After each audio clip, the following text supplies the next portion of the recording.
Good day, beautiful people, and welcome to my podcast, Life Treasures and Golden Moments. This is Natalie Silva. This month, I'd like to share some stories by the author Karen Kingsbury. I want to tell you a little bit about Karen and the beautiful stories that she's written. She used to work for the Los Angeles Times before becoming a novelist. Some of her stories were even picked up by the Hallmark Channel, and they made movies out of them. Karen came across an abundance of real-life miracle stories, encouraging her to do her writing and put a book together so other people could find hope in their lives that even in the darkest times in our lives, sometimes we all have things hit us, and to let you know that it doesn't last forever, and the sunshine will come out again, God's sunshine.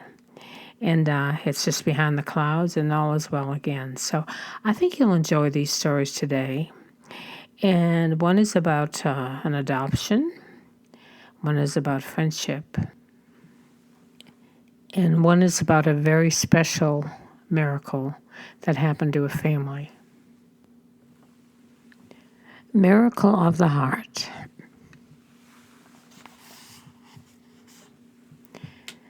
Kate English lost her heart sometime after her junior year in college.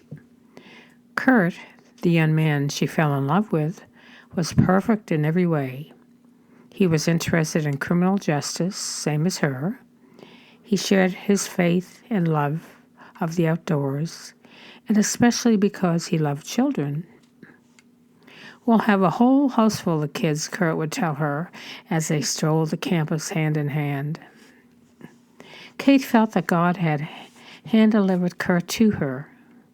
They spent the fall of their senior year planning a summer wedding and looking forward to the future.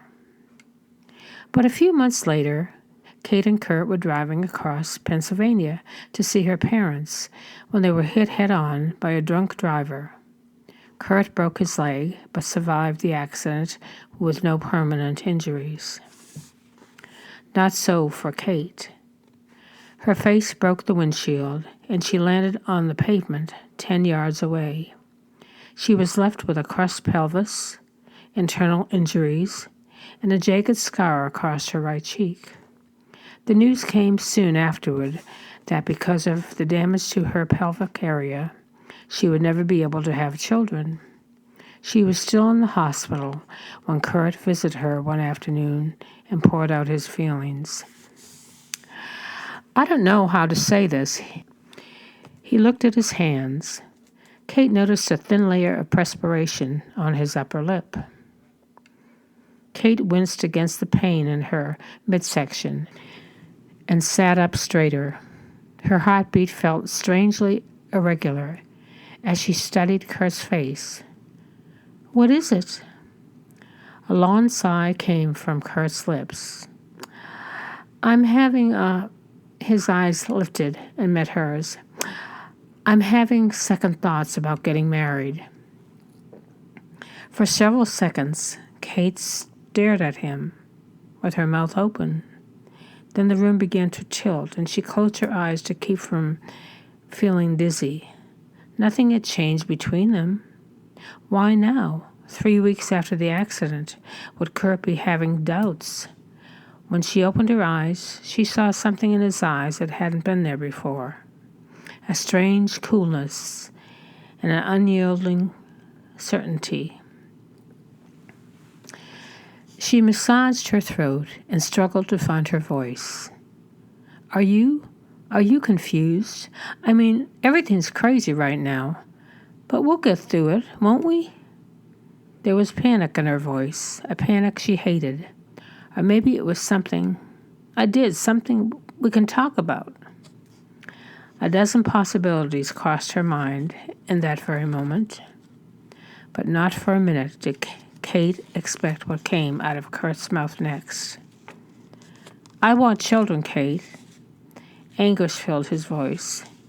"It's the reason I want to get married, so that I can have a family." His words hit her like so many flaming arrows. "I see." Her words were barely a whisper, her heart breaking in half. "I can't have kids, so you don't want to marry me? Is that it?" Kurt took her hand. His palms were sweaty. "I'm sorry. I know it sounds terrible, but I can't change the way I feel." He crossed his arms and took a step back from Kate's hospital bed. "Everything's different now."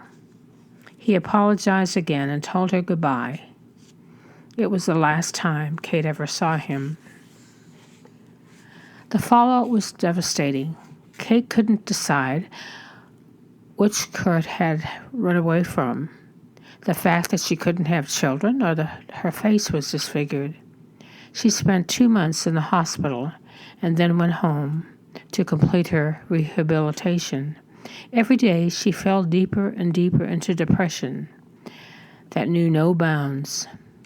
Her parents were furious with Kurt, willing to do anything to help Kate rebound.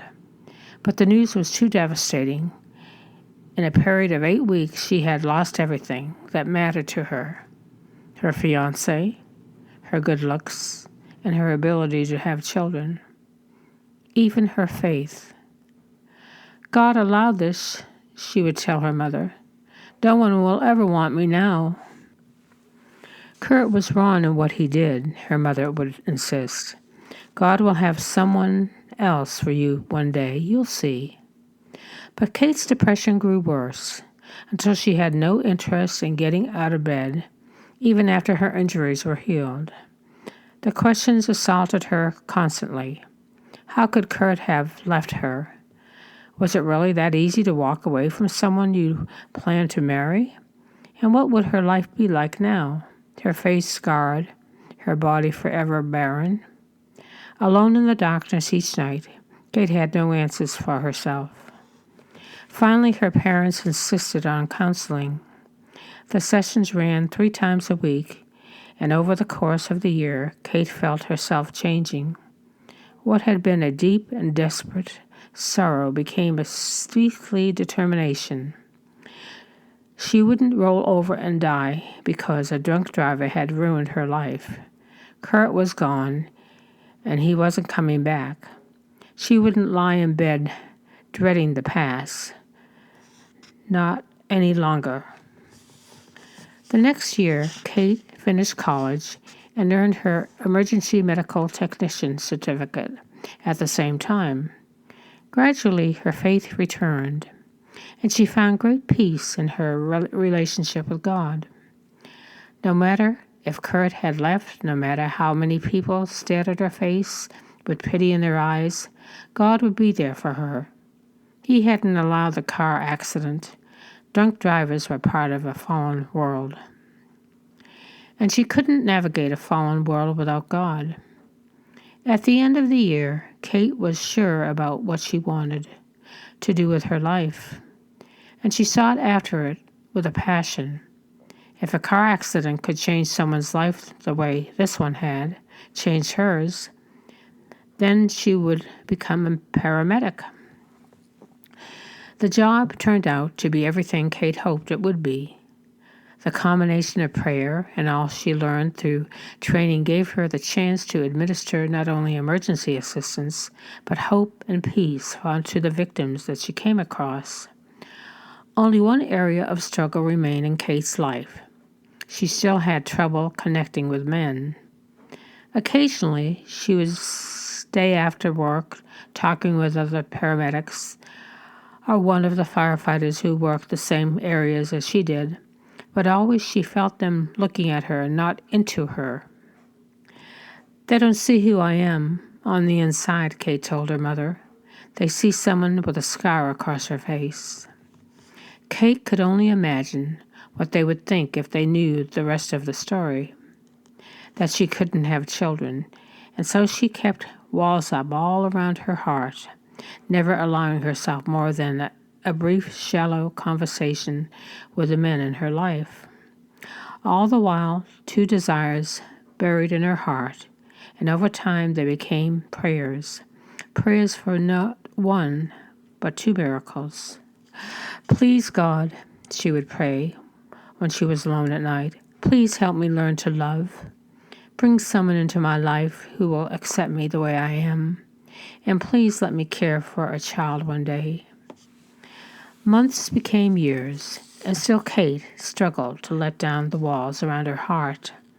Her lonely place in life was at least in part her own fault, but she felt helpless to move beyond her fears, to let down her guard, and risk having what happened with Kurt happen again. Finally, on the morning of Kate's 27th birthday, she uttered a desperate prayer. God, I give you my whole life. If you don't want me to find love, if children aren't in my future, so be it. I'll keep working as a paramedic, helping people the best I know how. I'll give it all over to you. That day, Kate felt more free than she'd felt in many years. Instead of feeling sorry for herself, desperate for a miraculous change, she embraced the reality of her life. One of her coworkers, a single paramedic named Tom, commented on the difference. "You're glowing today, Kate." He patted her back. The two of them had known each other for over 3 years. But Kate had never allowed anything close to a deep conversation with him. Now he smiled at her, his eyes meeting hers. "Let's take you out for a coffee after work. It's your birthday after all." Kate fought the instinct to shut out the offer, to assume he was feeling sorry for her. She smiled and she agreed. Coffee with this man would be enjoyable. God would take care of her insecurities. But before the shift ended, an emergency call came in. There had been a fatal traffic accident on the freeway, not 2 miles from the station. Kate and Tom were two of the first emergency personnel on the scene. What they saw was heartbreaking. The victim's car had gone off the freeway and rolled into a ravine. No other cars were involved, so police assumed immediately that the driver was under the influence of either drugs or alcohol, or he'd fallen asleep at the wheel. By the looks of it, 2 people were trapped inside the car, a man and a woman. Both appeared to be dead. Special machinery was needed to get to the bodies inside the car, and only halfway through the procedure did they hear the small, stilted cries of a child coming from the back seat. "There's someone alive inside." Kate had been standing nearby, waiting to give emergency care to the victims, if either of them could be helped. Now that they were certain there was at least one living victim, Kate and Tom made their way past the workers to what remained of the mangled vehicle. Strapped in the back seat were not 1, but 2 children, an infant in a car seat, eyes wide open and alert, and a boy maybe 2 or 3 years old in an upright car seat. He was crying. His head was bleeding, his eyes filled with terror. In 15 minutes, working alongside the emergency crews, Kate and Tom were able to get the children out of the vehicle. As they worked, they were both aware of a heavy smell of alcohol. Once the children were out, Kate stayed with them, taking their vital signs, making sure that they had no serious injuries. The boy had huge brown eyes and olive-colored skin. He held tight to Kate's hand, looking at her every few seconds. "Mommy." "It's okay, honey." Kate tried to smile, her voice shaking. "What's your name?" The boy didn't answer the question. Instead, he reached out, took hold of his little sister's hand, and cuddled her close to Kate. Occasionally, he would raise one hand, his palm turned upward. "Mommy, bye-bye?" By the time Tom had helped to remove the bodies of the two adults, Kate felt a bond with the little boy and his infant sister that were beyond explanation. Tom motioned for her to follow him a few feet away. Kate left another paramedic in charge of the children. Police have details. Tom's face was grim. The children's mother is in jail. She signed her rights to her only living relative, her sister. The deceased couple is a sister and her husband. Apparently, the male victim has a history of drunk driving arrest. If the crash hadn't killed them, alcohol poisoning might have. The reek of alcohol still. Kate looked back at the children. Who care for the kids now? Social services. Tom bit his lip. They'll take the kids to that hospital to be checked over. By tonight, they'll be part of the system. 2 more kids waiting for a home. A lump formed in Kate's throat. The boy he's very special. Her voice was soft and strained. We'll be talking. Something gentle flashed in Tom's eyes. I was watching. Looks like you made yourself a little friend. The boy's name was Peter, and his sister's name was Cassie. Tom was right about how things played out over the next 2 days. The children were checked at the hospital and found to have only surface scratches and bruises. Then they were placed with social services and put in a temporary foster home. Kate couldn't get the little boy out of her head. The feel of his little hand in hers was something that stayed with her no matter how many hours and days passed. A week after the accident, Kate had a dream. In it, she saw herself with little Peter and Casey, caring for them and parenting them. The next morning, she went to work and talked to Tom. I'm thinking of taking them in, seeing if I could get an emergency approval to foster them, maybe even adopt them one day. Tom's eyes sparkled, the corners of his lips lifting in approval. Let me know if it works out. I'll do whatever I can to help. Kate made the calls, and things came together faster than she could have imagined. Because of her job working with the county, many of the checks on her background had already been done.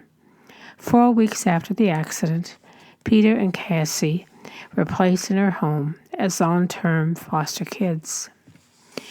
When she was at work, Kate's mother and father watched the children, and from the beginning, Kate knew they were an answer to a prayer in her life. The miracle I'd been waiting for, she told her parents. Tom made it good on his word. He came around several times a week when he and Kate were off work. Sometimes he'd stay and talk to Kate, opening up to her about his past and his own accomplishments, dreams and losses. Other times he would sit on the floor and play with Peter or rock Cassie when she was tired and couldn't be comforted. What started as a friendship of common likes and experiences soon became more. Tom told Kate he was falling in love with her, and Kate fought her desire to shut him out, to refuse his affection, on grounds that he would certainly walk out of her life one day as Kurt did. Meanwhile, the children were very healthy despite their rocky beginning. Neither of them had obvious physical or emotional handicaps, and they took to Kate as if she'd been their mother forever. I can feel God working in my life, she told Tom one night after the kids were asleep. Just when I've given up hope, He's bringing about a miracle right before my eyes. The next step took place 6 months later when Kate got approval to officially adopt the children. That night, Tom came to celebrate with her. When the children were asleep, he pulled out a ring and asked her the question she never expected to hear again. Will you marry me, Kate? Let me be a father to Peter and Cassie. Let me love you in all the days of my life. Questions rose in Kate's heart. What about her face? What about the children she couldn't have? But she and Tom had talked about those issues, and he didn't care. In what felt like a second miracle, Tom truly loved her for who she was, regardless of everything.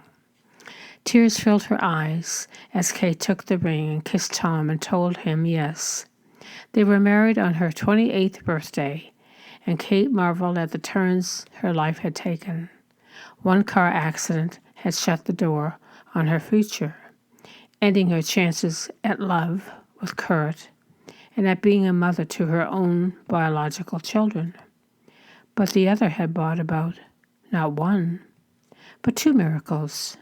2 months after their wedding, Kate and Tom stood hand in hand, overcome with emotion as the judge finalized the adoption of Peter and Cassie.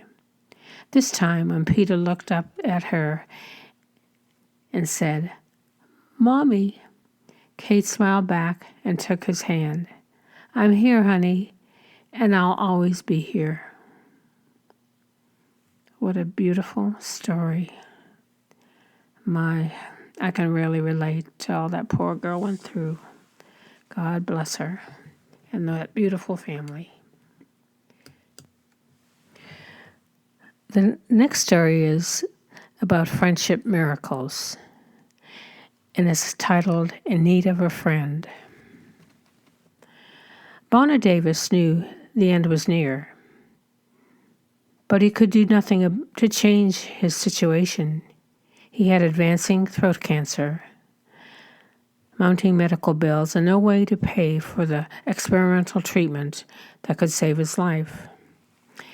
A retired forest ranger, Bonner and his wife, Angela, lived in North Carolina, where they existed on his meager pension in a faith bigger than the Smoky Mountains. Once in a while, Bonner would share his fears with Angela. She was his best friend, and though he looked forward to heaven, he didn't want to leave her. Angela's answer was always the same. "God knows what we need, Bonner. I'm praying for a miracle, and somehow, I believe he's going to give us one." And nearby Spartanburg, a millionaire, Olson Matthews, was celebrating his 60th birthday, single and without any close friends. Olson chose to spend his day in the air. He was a novice pilot who always felt more complete when he was alone in his small Cessna plane. Sunshine reigned that afternoon, and Olson savored the familiar rush as he took into the air. He'd been in the air 20 minutes when the rush faded to a sort of soul-searching, which often happened when Olson flew. What was life about anyway? He had more money than he knew what to do with, but not a single person he could call a friend. Sure, Olson had advisors and peers he did business with, but he had no family, no friend who cared about him. This time he flew, gazing down at the rolling hills and the valleys. Another thought filled Owen's heart. What about God? All his life he denied the idea of both creation and creator. But now, with his life waning toward the sunset years, he sometimes wondered, what if God was real? What if he had a few things to do before he died in order to be right with that God? The possibility set his nerves on edge and made him wish once more for a friend, someone he could share his thoughts with, perhaps even someone who knew something about God and why so many people believed in him. Olson was about to turn his plane around and soar back over the mountains when he heard a sharp pop. At that same instant, the engine cut out. Olson felt a wave of adrenaline rush through his veins, but he stayed calm. He never lost an engine before, but there were ways to handle the situation. He flipped a series of switches designed to restart the motor, but none of them worked. Okay, he told himself, time for plan B. If the engine wouldn't re-engage, Olson's only hope was to glide the plane in lazy circles toward the ground and make an emergency landing. But using the wing flaps and other instruments, he could slow the speed of the aircraft and still walk away. At the same time, the plane could catch a wrong current and plummet to the ground. Oh, God, he called the name out loud, and he heard the fear in his voice. If you are real, help me. I'm not ready to go. 2 minutes passed in textbook fashion, but then, as Olson had feared, a strong current dropped the right wing of the plane, and the craft began to tumble. Olson had another 1,000 feet to go before hitting land. But as the plane fell, he spotted a lake. Water, he thought. That's my only hope. Landing in the trees or on the hilly ground would cause the Cessna to disintegrate on impact. Water God, if you're listening, lead me to the water. The ground was rushing up to meet him. Suddenly his plane fell to the left, and Olson could see he was going to hit the small lake. The last thing he remembered was the sound of water breaking over his plane and the rush of ice-cold wetness filling the cabin. Suddenly the craft jolted to a stop, and Olson smacked his head on the doorframe. After that, there was only darkness. Bonner was pouring himself a glass of iced tea when he saw a small plane tumble into a view and free-fall into the lake at the edge of his property. Angela, quick, call 911. A plane just crashed into the lake. After years of outdoor training and living, Bonner had always been in good shape. But the cancer medication had taken its toll, and as if he ran toward the lake, he could barely catch his breath. 50 yards, 100, 200, and finally he reached the shore. The situation was more grim than he thought. The wing of the plane jutted out of the water, but it was the otherwise buried into the section of the lake some 10 feet deep and 75 yards offshore. No one else must have seen the crash, because he was the only one standing at the water's edge looking for signs of life. His heart raced within him, and he still hadn't caught his breath, but he had no choice. Whoever was in that plane was drowning even at that very moment. Before he jumped in, he uttered a silent prayer. God, if I don't make it back to shore, let Angela know how much I love her. Then he dove in and headed as fast as he could toward the plane. Because of his weakened condition, the swim took Bonner twice as long as it normally would have. After 5 minutes, he reached the wing, and though his lungs were already burning from the effort, he sucked in as much air as he could, and down he dove, his heart pounding, filling his sense with an urgency that drove him deeper into the fuselage door. He tried twice to open it, and finally, on the third try, the door swung free. Bonner was out of air. He swam to the surface, nauseated from the effort, grabbed another breath, and went back down. This time he found the pilot in seconds, and he felt around until he was sure the person was alone, feeling as though he could die at any moment. Bonner dragged the unconscious man to the surface. They weren't out of danger yet, and that terrified Bonner because simply he was out of energy. Help me, God, help me. Bonner left the words play in his mind again and again as he kept himself and the man afloat. It took no time to realize that the pilot wasn't breathing. Swimming with strength that wasn't his own, Bonner dragged the pilot back to shore. On the beach, despite his exhaustion, he managed to administer CPR. He was 3 minutes into the process when the emergency crew arrived and took over. He barely made it to the edge of the grove of the trees before he dropped to the ground, unable to go on. At almost the same time, Angela came running toward him. "Bonner!" She waved down one of the paramedics. Bonner heard her explain about his cancer. "Help him, please." The emergency worker moved quickly and hooked Bonner up to intravenous fluids. They took him into the local hospital, and 4 hours later he was ready to go home. Before he left, he heard the news about the pilot. The CPR had saved his life. Bonner figured that might be the end of the situation, but the next day he received a visit from the pilot. "My name is Olson Matthews. You saved my life." The man shook Bonner's hand. "The paramedic said that you were praying out loud, thank God, at the scene." "Yes." Bonner stared at the man. "You look wonderful, considering he should have died in the plane crash. My wife and I were both praying." The man's eyes grew watery. "Thank you for that." He motioned toward Bonner's house. "Could I come in?" The two talked for almost an hour. Olson explained that he heard from his doctors about Bonner's cancer. "I have a check for you, something to help with your medical costs." The man shrugged and gave Bonner a slight smile. "Maybe it'll help you get the care you need."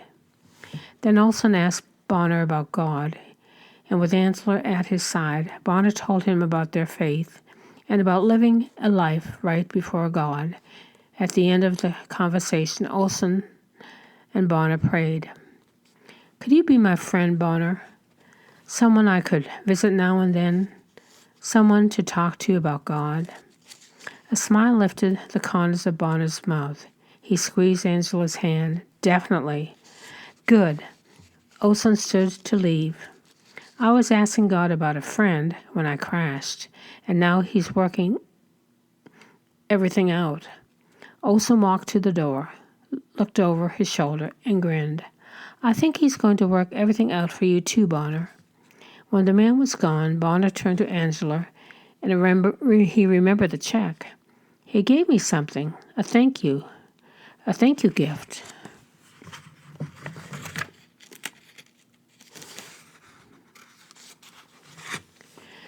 "Well, open it." Angela stood beside him, peering at the folded check. Bonner did, and both he and Angela fell silent, and they were shocked. The check was for $1 million. In the note section, it read only, "Use this to get better." Bonner did just that. In the months that followed, he tried the costly treatment. 3 years later, in one of their many times together, Bonner and Olson agreed that God had done more than take part in the miracle of Olson's rescue and Bonner's healing. He also gave them the miracle of a new friendship. Oh my goodness, how beautiful.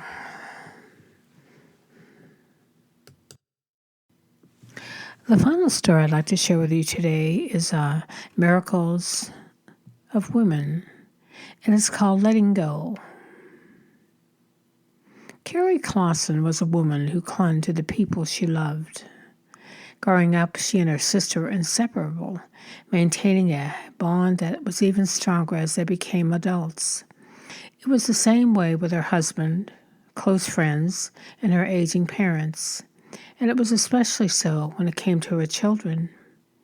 Carrie was overprotective and fearful every day for their safety. It was something she despised about herself, but it remained all the same. There was no added peace from her faith in God or the fact that Cole, who was 5 and Anna 3, had never suffered more than a skinned knee. "Help me have a looser hold on them, God," she would pray. But inevitably, she took to worrying every day. There were nights that summer when she couldn't sleep because of fears that one of or both the children would get hurt, or worse. And so, when tragedy did come, Carrie was expecting it. But nothing in her wildest imagination could have prepared her for that June morning when everything about her life changed in a single instant. That morning, Carrie and her husband, Mel, were packing their belongings for a move from West Hills, California, to nearby Thousand Oaks. For days, Cole and Anna had passed the time in the afternoon by playing outside while their parents filled the cardboard boxes and loaded them onto their trailer. By afternoon, they were nearly done, and Mel was in the back bedroom with a friend who was helping them pack. "Mommy, can you tie my shoes?" Cole ran down the hallway, holding a pair of sneakers. "Me and Anna are going to play outside back, okay?" Carrie swept Cole into her arms, held him in her lap, and tied the child's shoes. "You bet," she said, tossing Cole's straight brown hair. "Just be careful and make sure you stay in the yard." Cole grinned, his eyes just twinkling. Then he disappeared out the back door, with Anna close behind. Carrie picked up a handful of mail on the kitchen counter and found a magazine she'd been waiting for. "Perfect," she thought. "I'll go outside and read it. That way I can keep a better eye on the kids." But at that instant, a loud crash rang, sickening through the house, vibrating the floor beneath Carrie's feet. "Cole! Anna!" Carrie screamed as she ran out the back door.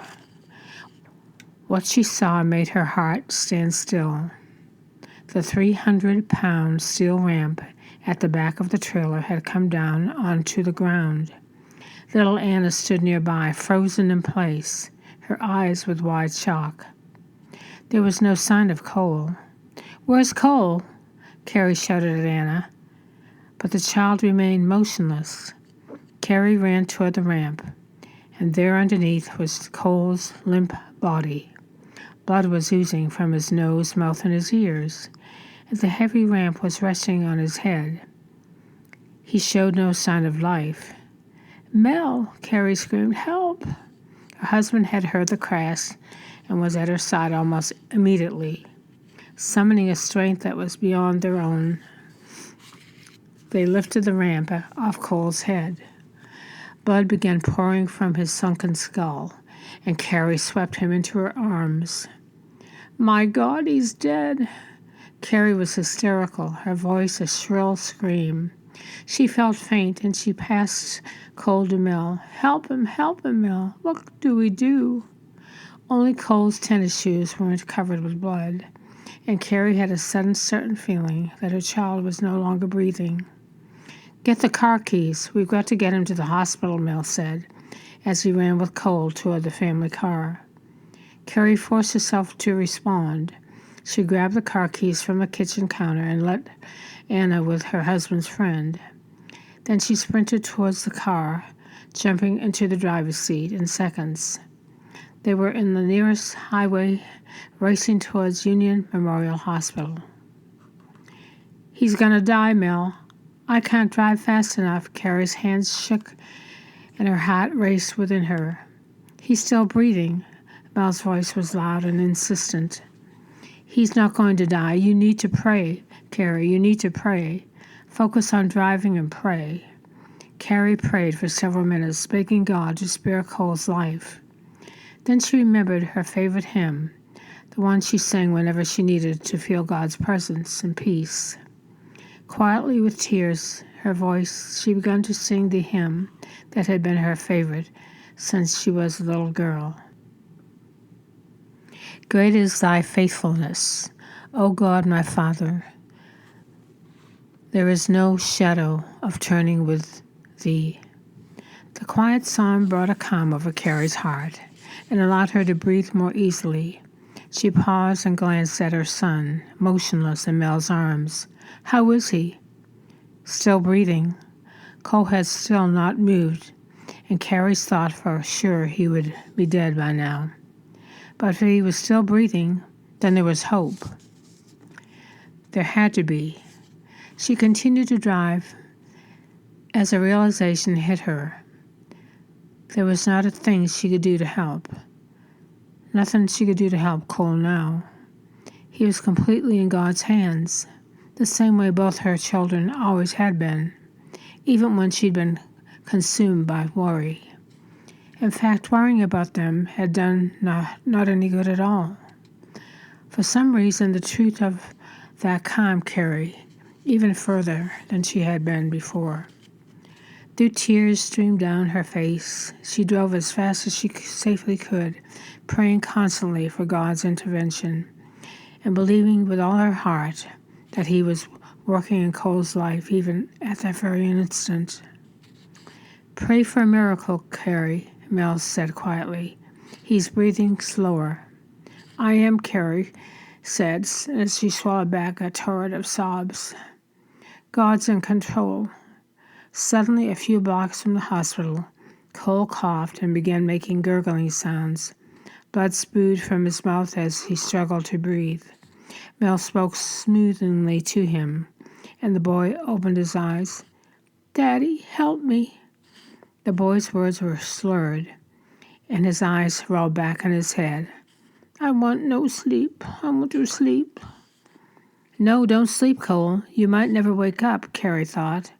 Cole moved restlessly in his father's arms, blood still gurgling within his throat. "Cole," Carrie said as she kept her eyes on the road, "do you know that Mommy and Daddy love you so much, son?" Cole made no response. "We love you, Cole," Mel added, "and God loves you too. He will always take care of you." The child's eyes closed once more, and both Carrie and Mel privately sensed they were losing him. Carrie thought about the time just a few months earlier when she and Mel were tucking the children in at night. They had just finished saying their prayers. Mel explained to the children that it was Good Friday, the day when Jesus died many years earlier. "I already know about that," Cole piped up. "Our teacher at school told us Jesus died on the cross for us, and we can just ask Him to live in our hearts." Carrie and Mel had smiled at their son, nodding in unison. "That's right, Cole." The boy grinned. "So I did it." "You did?" Carrie asked curiously. Cole nodded enthusiastically. "Yes, I said a prayer and I asked Jesus to live in my heart." Now, as they rounded the corner and turned into the hospital's emergency room parking lot, Carrie felt strangely comforted by the scene, almost as if God wanted her to feel peace in the knowledge that Cole's place in heaven was secure. As Carrie pulled up near the entrance, she glanced at her husband. There were tears in her eyes and a deep sense of serenity. All her life she had worried while Mel had been strong and confident. Now there was fear in Mel's eyes, and as they rushed him from the car, Carrie gripped his elbow. "Mel, he's in the Lord's hands." Mel nodded, blinking back his own tears. "I know. All we can do is trust Him." Others in the emergency room stared in horror at the blood-covered child and his frantic parents as they were ushered into the examination room. As they laid him on a table, Cole began to cough and cry. "I'm choking." Carrie felt sick as she realized it was true. He was choking on his own blood. She and Mel leaned over their son. "It's okay, baby. Mommy and Daddy are here. You're going to be okay." Carrie took hold of Cole's small hand as once more his body went limp and his eyes closed. Around the room, a handful of nurses and doctors rushed to get the boy's vital signs and insert an IV into his arm. "What happened?" a doctor asked as he stood over Cole and felt for his pulse. Mel explained the situation, and as he did, Carrie sobbed quietly. She was no longer panicked, just deeply sad at what seemed like the certain loss of their son. There was no way he could survive being hit on the head by that heavy ramp. She forced the negative thoughts from her mind and prayed silently for the only way out of this disaster. She prayed for a miracle. When Mel finished the story, the doctor explained that Cole would need to be transferred to a nearby hospital across town, where they had more sophisticated equipment for severe head injuries. "We'll transport him in 5 minutes." Carrie quickly called her parents and asked them to come. "And please pray, Mom," Carrie cried. "Ask everyone to pray." Later, she would learn that before dark that evening, hundreds of people at churches in 3 states were praying for her son. Carrie, Mel, and 2 nurses stood in the room with Cole as they waited for the ambulance. The boy's skin color had grown frightfully pale, and both nurses were struggling to locate his pulse. "We're losing him," one of the nurses shouted. "Get the doctor in here." Carrie was still holding Cole's hand as she squeezed it tightly. "Cole, honey," she said through her tears, "no matter what happens, your daddy and I love you very much, and we're praying for you." She let go of the child's hand and stepped back to make room for the nurses. At that instant,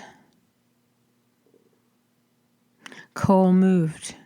Carrie narrowed her eyes, and Mel took a step closer to him.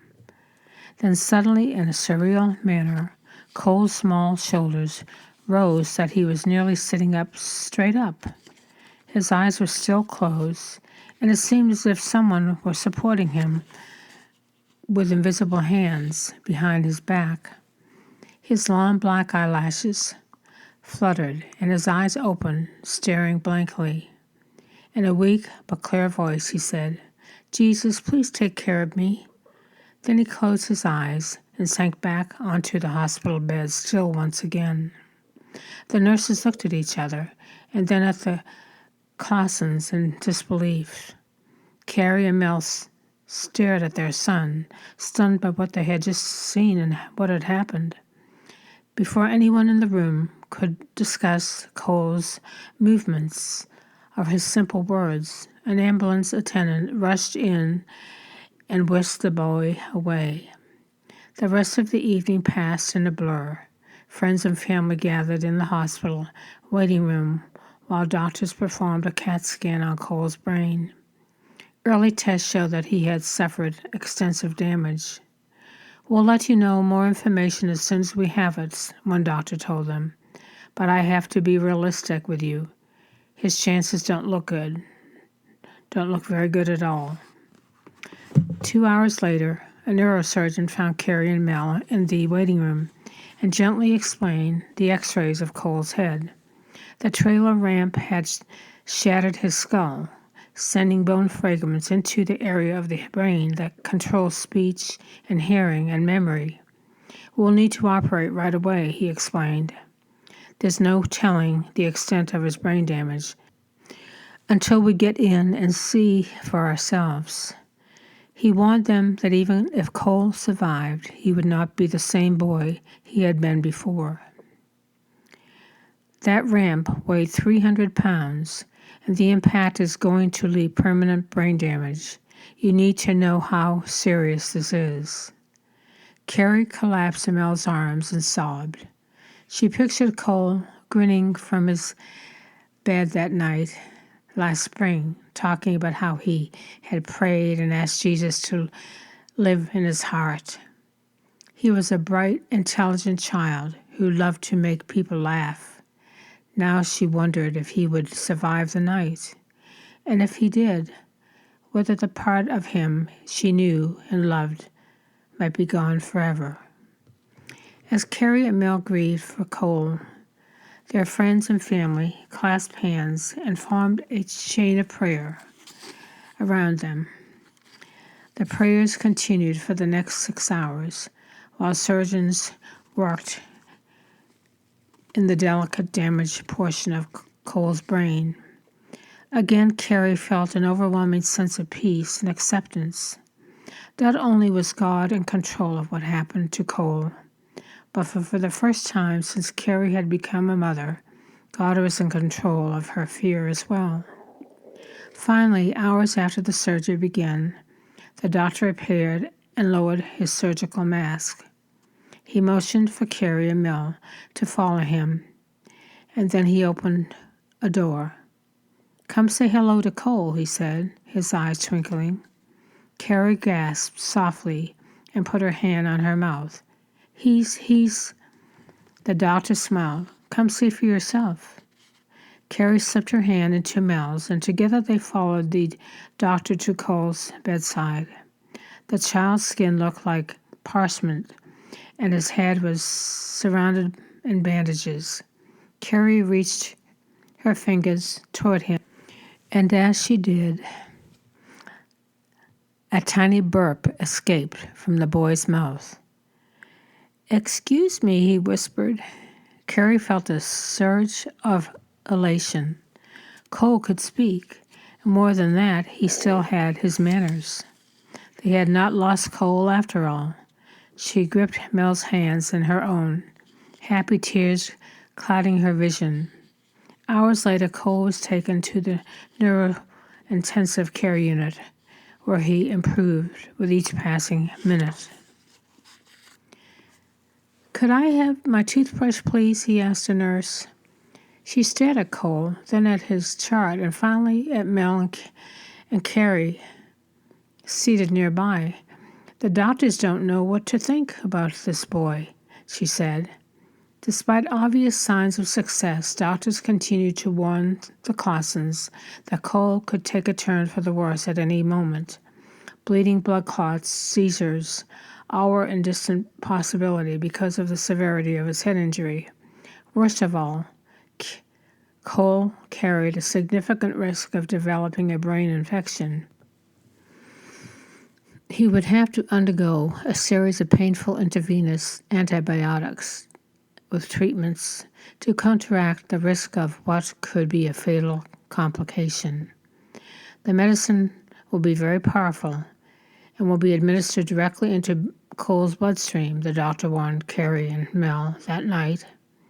The sessions will take 30 minutes and will be very painful for Cole. If there was any other way, we'd take it, but there isn't. Mel and Carrie stayed by Cole's side through the night, holding his hand and praying constantly.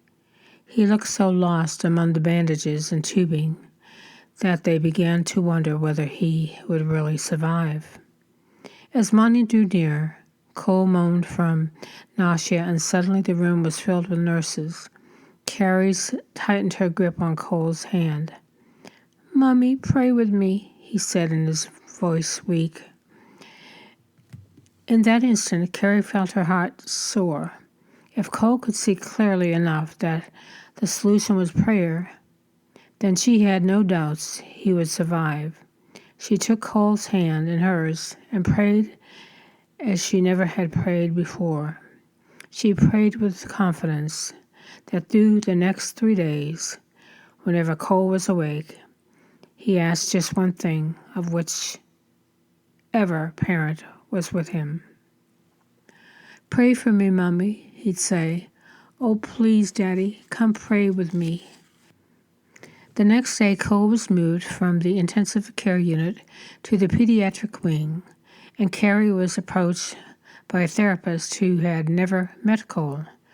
"Mrs. Clausen," she said, "we need to make plans for your son's treatment. I've studied his chart, and well, it's a miracle he's alive, but now we have a lot of work to do." Carrie looked confused. "I don't understand." The therapist checked her chart once more. "Isn't your son Cole Clausen the one with the depressed skull fracture?" "Yes, but he just got up and walked to the bathroom by himself. He's been talking nonstop all day, and he's building a house of Legos on his hospital tray." The therapist was silent for a moment. "That's impossible." Carrie smiled, her heart filled with joy. "No, ma'am. With a faith like my little boy has, nothing is impossible." Later that day, the technician who had done Cole's initial CAT scan stopped in to see him. Cole was just adding more blocks to his Lego house, laughing at Mel's jokes. The woman looked astonished and Carrie grinned. "I felt so sorry for you that night," she told Carrie, her voice so soft Cole couldn't hear her. "I never in a million years thought he'd live. And if he did," her voice cracked, "I didn't think he'd ever be like this again, especially not so soon.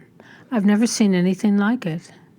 By the 5th day after Cole's accident, the only reason he was still in the hospital was to receive his intravenous antibiotics and the treatments. The doctor had been right about them.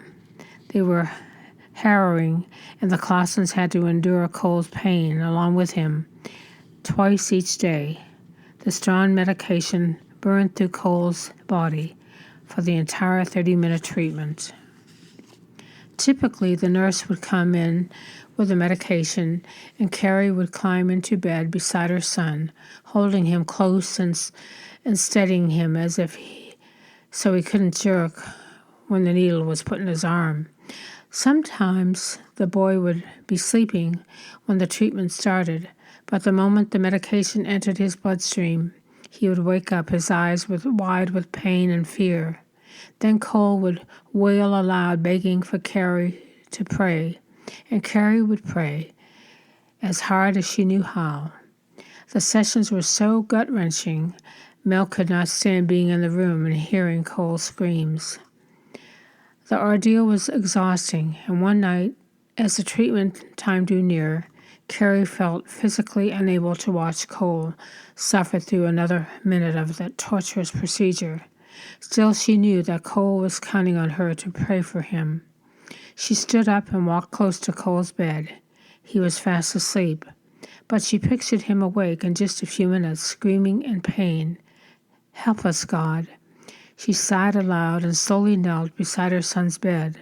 "Lord," she whispered, "all I can do is trust you like Cole trusts you. You are more powerful than any bacteria, than any medicine, than any fear or worry. Please protect Cole from the pain." As Carrie stood, the door opened behind her, and the nurse entered the room with the medication. Carrie climbed into the bed and lay beside the boy, her arms wrapped around him. The nurse shifted Cole's arm and slid the needle into his vein. He opened his eyes and started to move. But Carrie patted him softly. "It's okay," she whispered. "Mummy's here. Mummy's praying."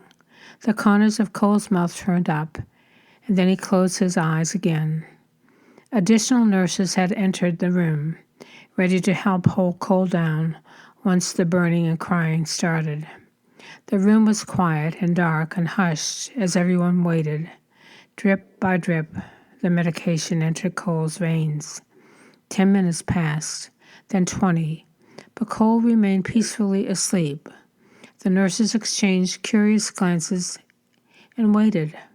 Finally, a full 30 minutes had gone by, and the treatment was over. Cole had not so much as stirred even once through the entire session. "Thank you, God," Carrie whispered as the nurses filed out one at a time out of the room. "Thank you for knowing that I couldn't take any more." It was the second time since Cole's injury that God had clearly proven he was in control. After 10 days in the hospital, Mel and Carrie were able to bring Cole home. There were no signs of infection, and he could complete his recovery in his own bedroom. Time passed, and Cole healed completely. A year later, there was only a soft area along his skull and some hearing loss in his right ear to remind that for a time, Cole didn't remember anything about what happened to him that fateful afternoon. Then one day, while he was playing, he looked at Carrie. "Mommy, I pulled the pin out," he said simply. "That's what made the trailer ramp fall on me." Carrie stopped what she was doing and stared closely at her son. "It really hurt," Cole continued. "But then Jesus came. Carrie felt her heart beat faster. What did Jesus look like, honey? Cole smiled. He was just all white. Then you and Daddy came and lifted the ramp off my head. Carrie remembered lifting the 300-pound ramp off Tiny Cole, and she shuddered. Is that all you remember? Jesus came to me when we got to the hospital, too. Cole's face was serious, his eyes dim with the memory. He lifted me up, and I asked him to help me. Then he hugged me and said, Cole, you're going to be okay. Carrie's mind flew back to the moment in the treatment room of the first hospital when they were waiting for the ambulance. Cole had sat up in bed as if cradled from behind. Then, almost as if he were in a trance, he had asked Jesus to take care of him. Carrie remembered her son's faith in the days that followed, and suddenly tears filled her eyes. Oh, Cole! She knelt beside her son, taking him in her arms. As she did, she could sense another set of arms enfolding them both. Arms that had been there to hold her little boy in his great hour of need, when there was nothing more she could do for him. Amen. Now that was a beautiful story. So there's always God is with us all. And thank you, Karen Kingsbury, for rewriting that story in your book of Treasury of Miracles. So thank you all for listening today to our Treasury of Miracles. I hope you enjoyed those. Before I close today, I'd like to share something with you all, a thought for the month. From the book, Don't Sweat the Small Stuff. It's all about small stuff. Written by the late author Richard Carlson, Ph.D., who passed away in 2006 from a pulmonary embolism while doing a flight from San Francisco to New York. He was going to give a speech and talk, and he was only 45 years old. But oh my goodness, he had so much spirit and knowledge. So I thought you would enjoy this today. It's something to think about. And it's called, what he wrote, was learn to live in the present moment. Sometimes it's hard to do that, but let's try it. Okay, let me read this to y'all. To a large degree, the measure of our peace of mind is determined by how much we are able to live in the present moment. Irrespective of what happened yesterday or last year, and what may or may not happen tomorrow, the present moment is where you are, always. Without question, many of us have mastered the neurotic art of spending much of our lives worrying about a variety of things all at once. We allow past problems and future concerns to dominate our present moments, so much so that we end up anxious, frustrated, and depressed and hopeless. On the flip side, we also postpone our gratification, our stated priorities, and our happiness, often convincing ourselves that someday will be better than today. Unfortunately, the same mental dynamics that tell us to look forward to the future will only repeat themselves, so that someday never actually arrives. John Lennon once said, "Life is what's happening while you're busy making other plans." When we're busy making other plans, our children are busy growing up. The people we love are moving away and dying. Our bodies are getting out of shape, and our dreams are slipping away. In the short, we miss out on life. Many people live as if life were a dress rehearsal for some later date in the future. It isn't, in fact. No one has a guarantee that he or she will be here tomorrow. Now is the only time we have, and the only time that we have any control over. When our attention is in the present moment, we push fear from our minds. Fear is the concern over events that might happen in the future. We won't have enough money, our children will get into trouble, or we get old and die, or whatever. To combat fear, the best strategy is to learn to bring your attention back to the present. Mark Twain said, "I have been through some terrible things in my life, some of which actually happened. I don't think I can say it any better. Practice keeping your attention on the here and now. Your efforts will pay great dividends." That was really good advice and something to think about. In fact, on that same topic, I was talking to a friend the other day, and they had a friend that always was living in the future, thinking about, well, I'd love to go on that trip, but I've got to do this first. I want to take the kids fishing, but I've got to do this first. Or, well, maybe next year we can do that. Maybe someday we can do that. Well, someday never came because one day they got up and they had a heart attack and died. So the someday aisle out there for so many people. So folks, live each day like it's your last and make it the best that it can be. Love the people around you and be good to and kind to others and bring love to everyone you know and make it a more special world that way. Thank you for listening today. And I hope you'll have a wonderful week and a wonderful month. And until next time, take care and may God bless. This is Natalie Silva with Life Treasures and Golden Moments.